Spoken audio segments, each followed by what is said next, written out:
I'm Aria Moore, 28 years old, and 3 months ago, the most humiliating moment of my life happened at my own sister's wedding. I thought being relegated to eating dinner in the kitchen while distant relatives enjoyed prime rib at the head table was the worst part. But what my family did when I tried to address it afterward was even worse. If you've ever been treated like you don't matter by the people who are supposed to love you most, please let me know where you're watching from and subscribe to join others who understand this particular kind of family betrayal. You know how some people talk about love at first sight? Well, I experienced something like that, but it wasn't romantic love. It was the moment I realized I'd found my chosen family. I was 22, fresh out of college with a business degree and absolutely no idea what I wanted to do with my life. I'd taken a temporary job at Morrison & Associates, a mid-sized marketing firm downtown, just to pay rent while I figured things out. The office building was one of those converted warehouses with exposed brick walls and industrial lighting that tried too hard to look cool. I remember walking in on my first day wearing my one good suit, a navy blue number from Target that I'd bought for job interviews, and feeling completely out of place among all these polished professionals in their designer everything. That's when I met Janet Morrison, the owner. She was maybe 55, with silver hair she wore in a sharp bob and these incredibly kind brown eyes behind trendy glasses. I was standing in the lobby, clearly lost, when she walked up and said, "You must be Aria. You look exactly like someone who's about to change everything around here." I thought she was just being nice, but later I realized Janet had this uncanny ability to see potential in people before they saw it in themselves. She didn't just give me filing and coffee duties like most interns. Within a week, she had me sitting in on client meetings, taking notes and occasionally offering suggestions that she actually listened to and implemented. Working with Janet felt like having the mentor I never knew I needed. My own mother had always been more focused on appearances than substance.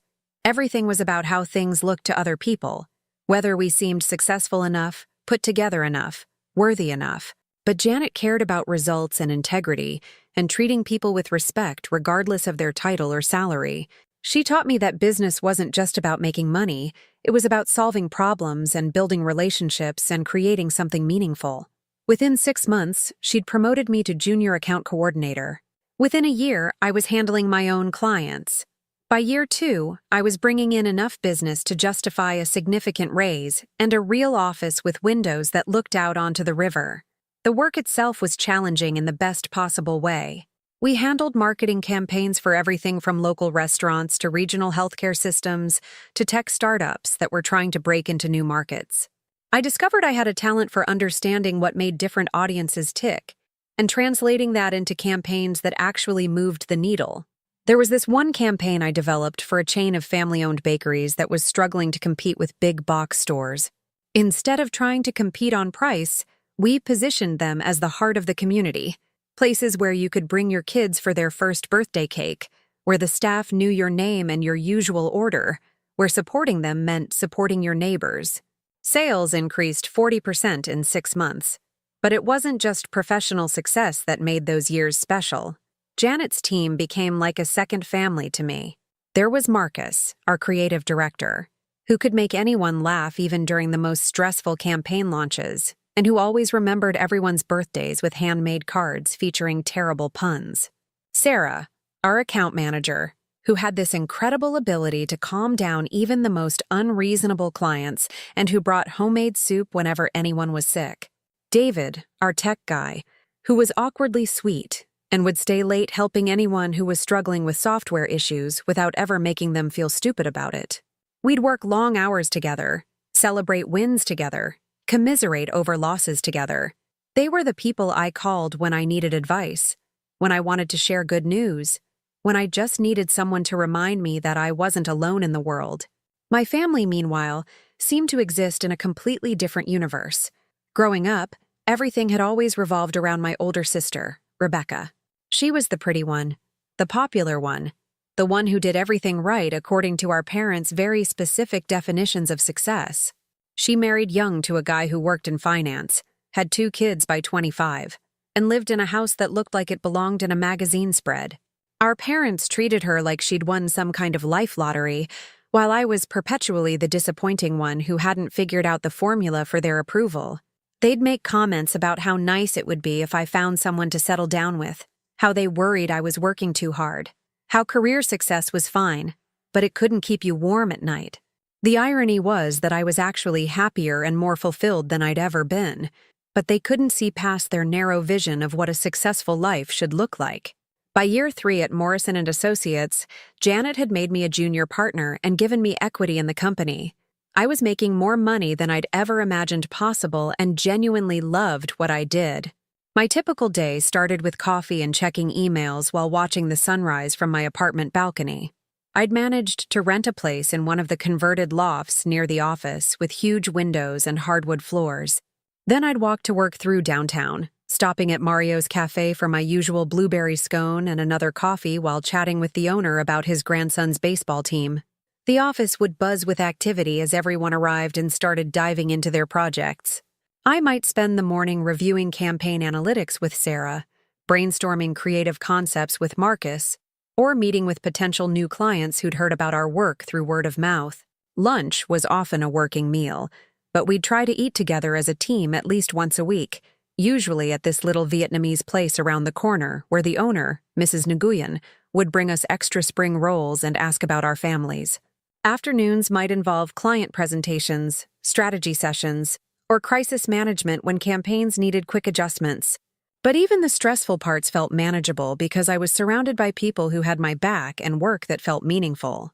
Evenings, I might grab dinner with friends, take a yoga class, or just go home and cook while listening to podcasts about industry trends.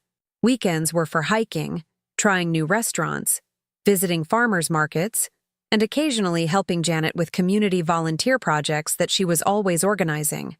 Janet had started talking about full retirement in the next 5 to 7 years, and wanted to make sure the business would continue with the same values and quality that had built its reputation. She'd been mentoring me not just as an employee, but as her potential successor, sharing everything from client relationship management to financial planning, to the philosophy that had guided her decisions for over 2 decades. I felt like I was exactly where I was supposed to be, doing exactly what I was meant to do, surrounded by people who valued and supported me. The future looked bright and full of possibility, but there were subtle signs that my family's resentment of my independence was growing.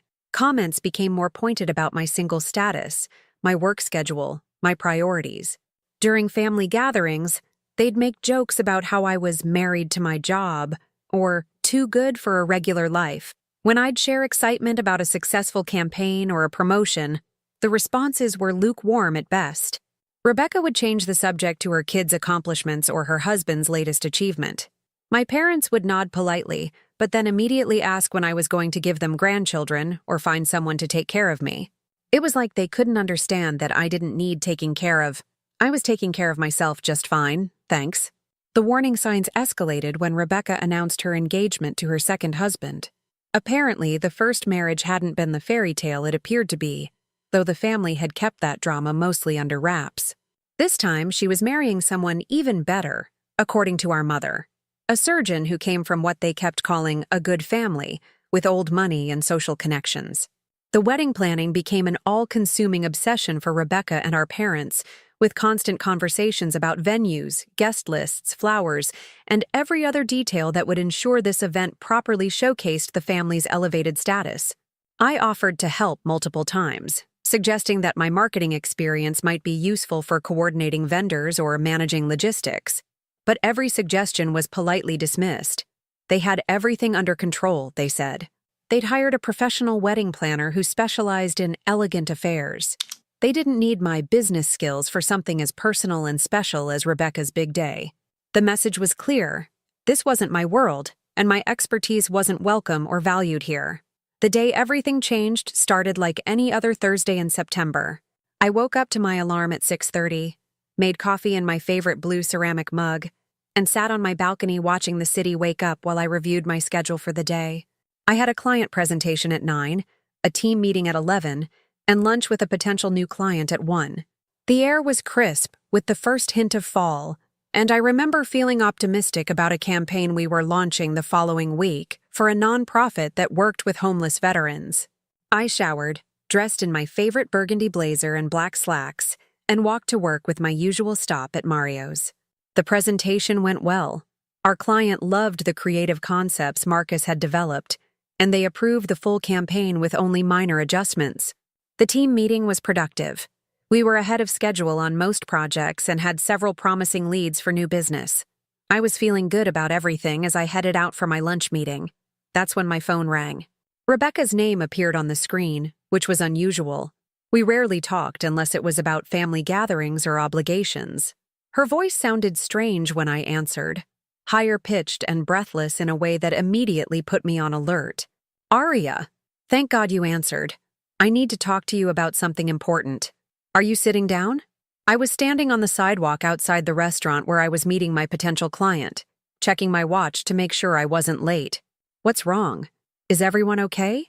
"Everyone's fine, it's just, God, this is so hard to say. There's been a mistake with the wedding seating arrangements, and I need to ask you something." My stomach started to tighten. Rebecca's tone had that quality I recognized from childhood, the fake sweetness she used when she wanted something or was about to deliver bad news she knew I wouldn't like. "What kind of mistake?" "Well, it's not really a mistake. More like, we had to make some difficult decisions about space and, Aria, you know how much I love you, right? You know you're important to me?" The potential client was walking toward the restaurant entrance, and I waved to indicate I'd be right there. "Rebecca, what's going on? Just tell me." "Okay, so you know how the venue has limited seating in the main dining room, and we have all of Richard's family coming in from Boston, and they're these really important people in his father's business circle, and we just couldn't—" "Rebecca, what are you trying to tell me?" There was a pause that lasted too long, filled with the sounds of traffic and construction from whatever busy place she was calling from. When she spoke again, her voice was rushed and defensive. "We had to put you at the kitchen table for dinner. It's actually really nice back there, very cozy, and you'll be with some of the other young people who couldn't fit in the main room, and the catering staff is so sweet, they'll take really good care of you." I stood there on the sidewalk, watching normal people going about their normal Thursday lunch plans, trying to process what I'd just heard. The kitchen table, at my own sister's wedding, while strangers from her fiancé's family, people she'd never even met, would be dining in the elegant main reception area that I'd heard described in exhaustive detail for months. "The kitchen table," I repeated, my voice sounding flat and strange to my own ears. "Aria, please don't be upset. It's just dinner, and honestly, you probably don't even want to sit through all the boring speeches anyway. You'll have more fun back there, I promise. And think about it. You hate small talk with strangers, so this way you won't have to—" I hung up. My hands were shaking as I put the phone back in my purse and walked into the restaurant, my mind reeling. The potential client, Maria Santos, who owned a chain of fitness studios, was already seated at our reserved table, scrolling through her phone. She looked up with a warm smile as I approached. "Aria, so good to see you. I've been looking forward to this conversation all week." I somehow managed to get through that lunch meeting, going through the motions of discussing her marketing needs and presenting our capabilities. But my mind kept circling back to that phone call, to the casual way Rebecca had delivered the news, to the assumption that I would just accept being treated like an afterthought at one of the most important family events in years. When I got back to the office, Janet took one look at my face and closed her office door behind me. "What happened?" I told her everything, about the wedding, the seating arrangement, the way Rebecca had delivered the news like she was doing me a favor. Janet listened without interrupting, her expression growing increasingly serious. "How long has your family been treating you like this?" she asked when I finished. "Like what?" "Like your feelings don't matter. Like you're lucky to be included at all." I started to defend them, to explain about limited space and important guests and family politics, but the words died in my throat. Because Janet was right. This wasn't really about seating arrangements. This was about a pattern I'd been ignoring for years, a pattern where my accomplishments were minimized, my needs were dismissed, and my presence was treated as an obligation rather than a gift. That's when I realized I had a choice to make. I could show up to that wedding, eat my dinner in the kitchen with the catering staff, smile and pretend it didn't hurt, and maintain the peace that everyone else seemed to value more than my dignity. Or I could finally stop accepting treatment that I would never tolerate from anyone else in my life. The decision crystallized when I remembered something that had happened 6 months earlier. Morrison and Associates had been hired to handle the marketing campaign for the grand opening of Richard's new surgical practice. It was a significant contract, $25,000 for a comprehensive 6-month campaign, including website design, social media management, advertising, and public relations. Richard had specifically requested our services after hearing about our work from one of his colleagues. The campaign had been incredibly successful, generating enough new patient inquiries to book his practice solid for the first 3 months. But here's what my family didn't know. That contract was coming up for renewal, and Richard's practice was already talking about expanding our services to include marketing for his partnership in a surgery center and a medical device company he was investing in. We were looking at potentially a 6-figure ongoing relationship. I'd never mentioned the business connection to my family because I'd learned long ago that they weren't really interested in the details of my work. They knew I did marketing, but had never asked specifics about clients or contracts or what my day-to-day responsibilities actually involved. It was like my professional life existed in a separate sphere that they didn't consider relevant to their understanding of who I was or what I contributed to the world. But now, sitting in Janet's office with tears of frustration and humiliation threatening to spill over, I realized that maybe it was time for them to understand exactly what my work meant and exactly what they were risking by treating me like I didn't matter. Janet handed me a tissue and waited while I composed myself. "What are you thinking?" she asked. "I'm thinking," I said slowly, "that it's time my family learned that actions have consequences." 2 weeks later, I was standing in the bride's preparation room at the Riverside Country Club, watching Rebecca put the finishing touches on her makeup, while our mother fluttered around adjusting invisible flaws in the wedding dress. The room smelled like gardenias and expensive perfume, and everything looked perfect, just like Rebecca had always been in our parents' eyes. "Aria, you look so pretty," Rebecca said, turning from the mirror with a bright smile. "That dress is perfect on you." I was wearing a navy blue wrap dress that I'd bought specifically for this occasion, something that was elegant enough for a formal wedding but not so fancy that it would draw attention away from the bride. I'd spent more on it than I usually spent on clothes, wanting to look like I belonged at this elevated event even if I'd be dining with the kitchen staff. "Thanks," I said. "You look beautiful. Richard's a lucky man. Isn't he?" Our mother jumped into the conversation with her usual enthusiasm for Rebecca's romantic success. "And did you see how handsome he looks in his tuxedo? They're going to have such gorgeous children." I bit my tongue and smiled. The ceremony was starting in an hour, and I was determined to get through this day with my dignity intact. I'd already decided what I was going to do, but I wanted to wait until after the wedding itself. Rebecca deserved to have her perfect day, even if she'd made it clear that my comfort wasn't a priority. The ceremony itself was beautiful, I'll give her that.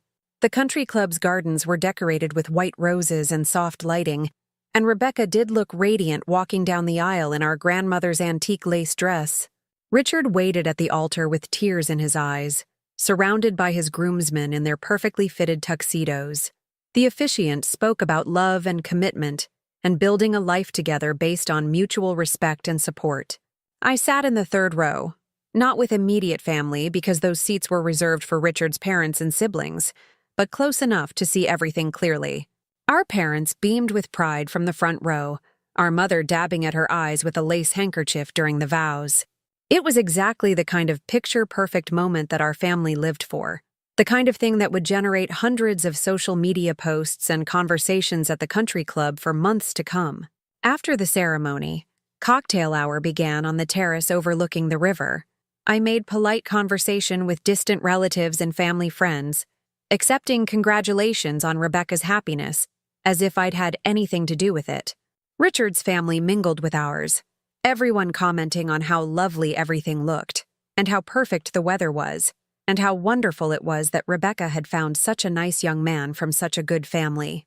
That's when Richard's mother, Patricia, approached me with a warm smile and a martini in her hand. "You must be Aria. Richard has told me so much about you." I was surprised. "He has?" "Oh yes. He raves about the marketing work you've been doing for his practice. He says you've been absolutely brilliant. The campaign you created has brought in more new patients than he ever expected. He's been telling everyone about Morrison and Associates." She continued talking about how impressed Richard had been with our professionalism and creativity, how the campaign had exceeded all his expectations, and how excited he was about the expanded partnership we'd been discussing. I smiled and thanked her, but inside I was feeling increasingly sick about what I was planning to do. Because here's the thing, I genuinely liked Richard. He was a good guy who treated Rebecca well and had always been kind to me. He'd earned his success through years of medical school and residency, and building a practice from nothing. He didn't deserve to be collateral damage in my family's dysfunction. But I also knew that sometimes you have to make hard choices to protect yourself from people who will never change. And my family had made it abundantly clear that they would continue treating me as expendable as long as there were no consequences for doing so. The dinner bell chimed at 7 o'clock, and guests began moving from the terrace into the main dining room.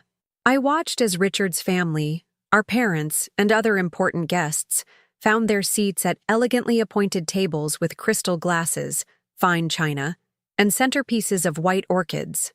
The room looked like something from a magazine, with warm lighting from antique chandeliers and floor-to-ceiling windows overlooking the gardens. Then someone in a catering uniform approached me with an apologetic smile. "Miss Moore, I'm supposed to show you to your table." She led me through a side door, down a hallway past restrooms and storage rooms, and into the kitchen area where a small round table had been set up in the corner. 3 other people were already seated there. A young man who looked like he might be Richard's nephew, an elderly woman I didn't recognize, and a teenager who was scrolling through her phone and looked like she'd rather be anywhere else. The contrast was jarring. While the main dining room featured elegant place settings and ambient lighting, our table had basic white plates, simple glassware, and sat directly under the harsh fluorescent lights that illuminated the kitchen workspace. The sounds of the catering staff preparing and plating dinner created a constant background noise of clattering dishes, chopping, and shouted instructions. I sat down and tried to make conversation with my table mates, but it was clear that we were all feeling awkward about the situation. The elderly woman turned out to be Richard's great-aunt, who had dementia and couldn't really participate in conversation anyway. The teenager was Rebecca's friend's younger sister who'd been included out of politeness. The young man was indeed Richard's nephew, but he seemed more interested in his phone than talking.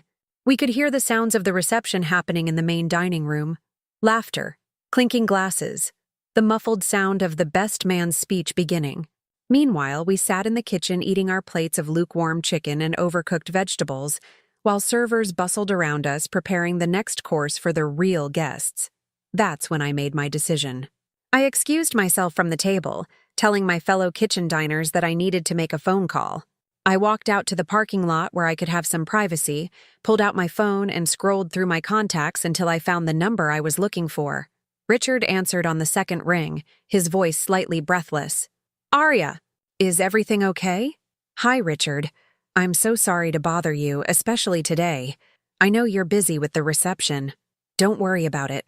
What's going on?" I took a deep breath. "I need to talk to you about our business relationship. Something's come up that I think you should know about." There was a pause. Should I be worried? I hope not. But I wanted to give you a heads up that Morrison & Associates is going to be terminating our contract with your practice effective immediately. And we won't be moving forward with the expanded services we discussed. Another pause. Longer this time. What? Arya? What happened? Did we do something wrong? Your team has been amazing to work with. You personally haven't done anything wrong, Richard. This isn't about your practice or your professionalism. This is about my family and how they've chosen to treat me. I don't understand. I'm currently eating my dinner in your wedding venue's kitchen because your new in-laws decided that I'm not important enough to sit in the main dining room with the rest of the family. Apparently, people you've never met are more valuable guests than I am. The silence stretched so long that I thought the call might have dropped. Are you serious right now? Completely serious. I'm sitting at a folding table under fluorescent lights, while strangers enjoy the reception you're paying for. And that's fine. It's your wedding, and you can seat guests however you want. But it made me realize that I can't continue doing business with a family that treats me like I'm disposable. Arya, I had no idea. I never saw the seating chart. Patricia handled most of the planning with Rebecca and your parents. I know it wasn't your decision, Richard, but it was your family's decision, and now it's mine. I could hear music and laughter in the background wherever he was standing. What can I do to fix this? This is insane. Nothing. The damage is done. I wanted to call you directly because you've been a good client and I respect you as a person. But I can't separate business from personal when the personal treatment is this disrespectful. Arya, please. Can we talk about this after the honeymoon? Maybe there's a way to work this out. Maybe, I said. But the contract termination is happening regardless. I'll have my assistant send you the official notice on Monday, along with recommendations for other marketing firms that can take over your account. This is... wow. I need to talk to Rebecca about this. That's between you and her. I hope you have a wonderful rest of your wedding day, Richard. You seem like a good man, and I wish you happiness. I hung up and stood in the parking lot for a few minutes, letting the reality of what I'd just done sink in. $25,000 in current business, plus potentially hundreds of thousands in future contracts. Gone. Because I'd finally reached the point where my self-respect was worth more than keeping the peace. When I walked back into the reception, the dancing had started. I could see Rebecca and Richard swaying together to their first dance song, while guests watched with champagne glasses in hand. They looked happy and in love, completely unaware that their perfect day was about to take a very different turn. I didn't go back to the kitchen table. Instead, I found Rebecca's maid of honor, told her I had a family emergency and needed to leave, and asked her to give Rebecca my love and congratulations. Then, I walked out to my car and drove home. The phone calls started an hour later. First Rebecca, crying and hysterical. Arya, what did you do? Richard is furious. He says you pulled your company's contract because of some seating arrangement. How could you ruin my wedding day like this? Then my mother, cold and angry. Arya Jane Moore, you will call Richard back right now and fix whatever tantrum you just threw.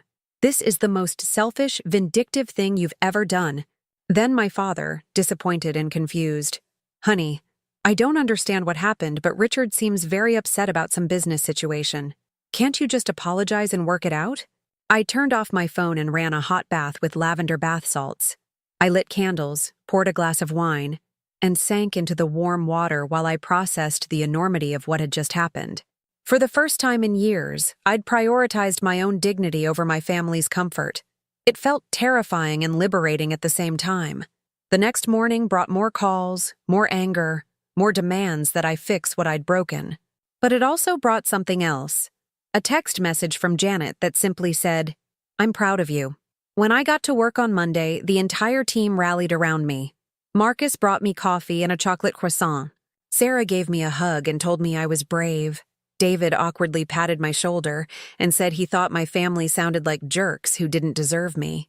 Janet called me into her office and told me that standing up for yourself was never easy, but it was always worth it. The official contract termination paperwork went out that afternoon, along with referrals to 3 other marketing firms that could handle Richard's account. I kept it professional and cordial, but I made it clear that the decision was final. Rebecca didn't speak to me for 6 weeks. My parents alternated between guilt trips and angry demands for 2 months. Richard sent me a single email thanking me for the referrals and saying he understood my position, even if he wished things could have worked out differently. But here's what also happened. I started sleeping better. I stopped dreading family gatherings because I stopped attending them. I invested the energy I'd been spending on managing my family's emotions into building my business and strengthening my friendships. Janet began talking more seriously about retirement planning and what my transition to full ownership would look like. And slowly, very slowly, something interesting started to happen. Instead of the constant criticism and judgment I'd grown accustomed to from my family, I began hearing a different tone when they did reach out. There was less assumption that I would just go along with whatever they wanted. There was more consideration of my schedule, my preferences, my boundaries. It took almost 3 months, but eventually Rebecca called and asked if we could meet for coffee. She looked nervous when I walked into the cafe, fidgeting with her wedding ring and avoiding eye contact. I owe you an apology, she said before I'd even sat down. I ordered my usual latte and waited. I didn't realize how bad the kitchen thing was until I saw it myself at the reception. When I went back there to check on you and realized you'd already left, I looked at that table and God, Arya, I'm so sorry. It was awful. She explained that she'd been so focused on impressing Richard's family and managing our parents' opinions that she'd lost sight of what really mattered. She'd let other people convince her that certain seating arrangements were necessary for social reasons, without thinking about how those decisions would make me feel. I know losing Richard's business contract was a big deal, she continued. He told me how much it was worth, and I know you didn't do it lightly. I guess I never realized that you had that kind of professional relationship with him. That was the moment I realized how completely my family had discounted my professional life. They genuinely hadn't understood that I wasn't just some marketing assistant who made copies and answered phones. They hadn't grasped that I was a business owner with real clients and significant contracts and professional relationships that mattered. "Rebecca," I said gently, "you've never asked me about my work. None of you have. You know I work in marketing, but you don't know what that means or what I've accomplished or why it matters to me." She looked genuinely surprised. You're right. I guess I always thought of your job as something you did until you got married and had kids. We talked for 2 hours that day. Really talked. Maybe for the first time in years. I told her about my work, my goals, my life outside of their narrow definition of success. She told me about the pressure she felt to maintain this perfect image, the anxiety she had about living up to everyone's expectations, the fear that she wasn't actually as happy as she pretended to be. It wasn't a complete reconciliation. Years of patterns don't change overnight, but it was a beginning. My parents took longer to come around, but eventually they did. It started with my father calling to ask for business advice for a friend who was struggling with marketing his restaurant. Then my mother began including me in conversations about family decisions instead of just informing me about conclusions they'd already reached. They started asking about my work, my friends, my life, like they actually cared about the answers. The most significant change came 6 months later when Rebecca announced she was pregnant.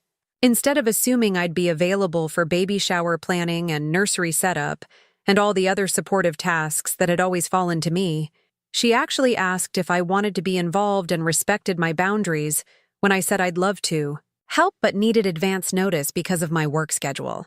Richard and I never resumed our business relationship, but he did send me a referral that turned into a significant new client. His email included a note saying that while he'd initially been hurt and confused by my decision, he'd come to understand and respect it after seeing how his new in-laws treated other people in their lives. The whole experience taught me something crucial about family dynamics and business relationships and the intersection between personal and professional boundaries. You can't separate who you are in your family from who you are in the world. When people consistently treat you as less valuable, less important, less worthy of consideration, that treatment seeps into every aspect of your life until you start to believe it yourself. For years, I'd been so focused on maintaining family harmony that I'd allowed them to treat me in ways I would never accept from anyone else. I'd made excuses for behavior that I would have called unacceptable if I'd witnessed it happening to a friend. I'd prioritize their comfort over my own dignity because I thought that's what family meant. Always giving, always accommodating, always putting everyone else's needs first. But real family, the kind you choose, the kind that shows up when things get hard, the kind that values you for who you are rather than who they want you to be, doesn't require you to make yourself smaller to fit into their vision of the world. Real family celebrates your success instead of minimizing it. Real family considers your feelings when making decisions that affect you. Real family treats you with the same respect they show to important strangers. The kitchen table incident was humiliating, yes, but it was also clarifying. It forced me to confront patterns I'd been ignoring and make choices I'd been avoiding. It taught me that sometimes you have to be willing to lose relationships in order to save your self-respect. And sometimes, if you're lucky, standing up for yourself actually improves those relationships in the long run. I'm not saying that pulling a business contract is the right response to every family conflict. I'm not suggesting that everyone should use professional leverage to settle personal scores. But I am saying that your family relationships should not require you to accept treatment that you wouldn't tolerate from anyone else in your life. You have the right to be treated with respect by the people who claim to love you. You have the right to have your feelings considered when decisions are made that affect you. You have the right to expect that your accomplishments will be celebrated rather than minimized, that your presence will be valued rather than taken for granted, that your boundaries will be respected rather than dismissed. And when those rights are consistently violated, you have the right to protect yourself. even if other people call it selfish or vindictive or dramatic. Especially then. If you're watching this and recognizing patterns from your own family relationships, I want you to know that you're not crazy. You're not too sensitive. You're not asking for too much when you want to be treated with basic respect and consideration. Trust your instincts about how you're being treated, and don't let anyone convince you that you should accept less than you deserve. Look for the warning signs. Being consistently excluded from important decisions, having your achievements minimized or ignored, being expected to accommodate everyone else's needs while yours are dismissed, being treated as less important than strangers or distant relatives, having your boundaries violated and then being told you're overreacting when you object. If you recognize these patterns, start documenting them. Not because you're planning some dramatic confrontation, but because it's easy to gaslight yourself into thinking things aren't as bad as they seem. Write down specific incidents, exact quotes, patterns of behavior. Look for allies, people in your life who treat you with genuine respect and can offer perspective when you're doubting your own perceptions. Set small boundaries first. Practice saying no to requests that don't work for you. Stop making excuses for other people's bad behavior. Start treating yourself with the same consideration you show to others. These changes don't have to be dramatic or confrontational, but they do need to be consistent. And if you have professional or financial leverage in these relationships, don't be afraid to use it when necessary. Money talks, and sometimes it's the only language that gets through to people who have been taking you for granted. This doesn't make you vindictive or materialistic. It makes you strategic about protecting yourself when other approaches have failed. The most important thing I learned from this whole experience is that you can't change other people, but you can change how you respond to them. You can't force your family to value you, but you can stop accepting behavior that makes you feel worthless. You can't control their reactions to your boundaries, but you can control whether or not you maintain those boundaries when they push back. My relationship with my family isn't perfect now, but it's healthier than it's ever been. They treat me with more respect because I demonstrated that there are consequences when they don't. Rebecca and I have conversations now instead of just surface-level pleasantries. My parents ask for my opinions and actually listen to my answers. Richard and I can be cordial at family gatherings without the weirdness I thought would last forever. But more importantly, I learned to value myself enough to demand better treatment. I learned that I don't have to set myself on fire to keep other people warm. I learned that sometimes the most loving thing you can do for people is to stop enabling their worst behaviors by refusing to accept them. If you're in a situation where family members consistently treat you as less important than you are, please know that you have options. You have the right to protect yourself. You have the right to expect better. And you have the right to enforce consequences when people violate your boundaries, regardless of their relationship to you. Leave a comment and let me know where you're watching from, and whether you've ever had to make difficult choices to protect yourself from family dysfunction. Share your stories if you're comfortable doing so. You never know who might need to hear that they're not alone in navigating these challenges. Subscribe for more content about setting boundaries, building healthy relationships, and learning to value yourself enough to demand the treatment you deserve. Next week, I'll be sharing strategies for rebuilding family relationships after major conflicts and how to tell the difference between genuine change and temporary behavioral adjustments designed to manipulate you back into old patterns. Remember, you are not responsible for managing other people's emotions or maintaining relationships that consistently damage your self-worth. You are responsible for treating yourself with the same love and respect that you show to the people who matter most in your life. And sometimes that means making hard choices that other people won't understand or approve of. That's okay. Your mental health and self-respect are worth more than their approval. Trust yourself. Set your boundaries. Protect your peace. You deserve better than a seat at the kitchen table, both literally and metaphorically. Don't let anyone convince you otherwise.